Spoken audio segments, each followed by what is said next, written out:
Glory to Jesus Christ.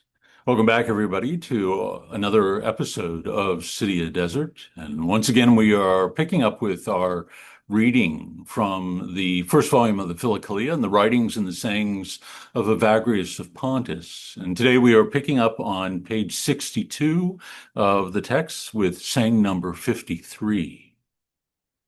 Evagrius writes, "The state of prayer is one of dispassion, which by virtue of the most intense love transports to the noetic realm the intellect that longs for wisdom."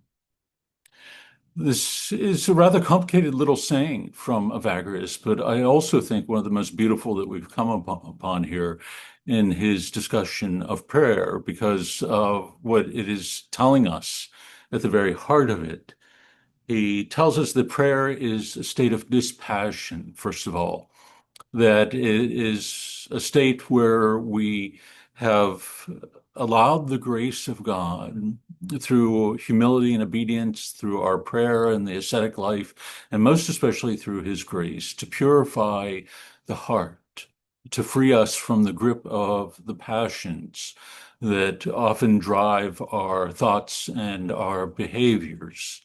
The things that come to us through the senses, and again, even emerge from the unconscious, the memory, all of these are overcome, and we find ourselves in a state of dispassion, or the fathers will describe it as a passionless passion.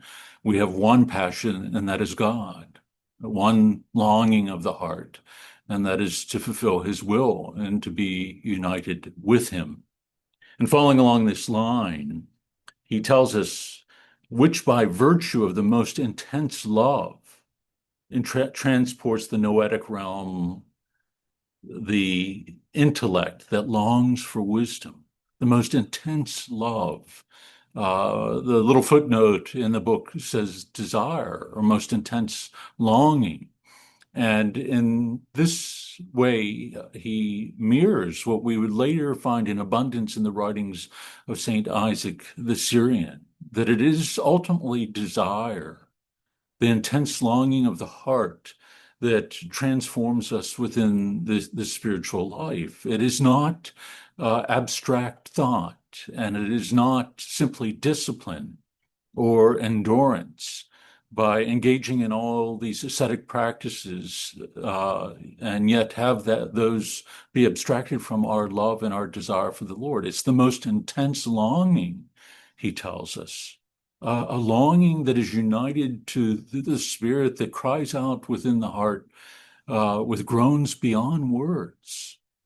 That when the heart and the eye of the heart has been freed from the tether of the things of this world and our attraction to these things, then can give full voice, as it were, and free rein to the deepest desires of the human heart, but also of the spirit of love that dwells within us. And it is then that the eye of the heart, the deepest part of us, is raised up into the very life of God. We begin to experience now, even within this world, theosis, or deification, a transformation as such where we begin to participate by grace in the very life of the most holy Trinity. And so he says, transports the noetic realm, that is the depths of our hearts, the intellect that longs for wisdom. So the eye of the heart that longs for the wisdom of God, divine wisdom, is transported to the very place of its desire, the destination of its desire, that is the life of the Holy Trinity. And so let us pray today that our eyes would be open, not only to the goodness and the love of God, but also the life that he has made possible for us, that he desires for us, that we might be drawn into the very life of the Holy Trinity. And let us pray this day that every impediment might be removed from our hearts, and that we would cry out in the Spirit, Abba, Father, with true longing. Thank you, and God bless you, and have a wonderful day.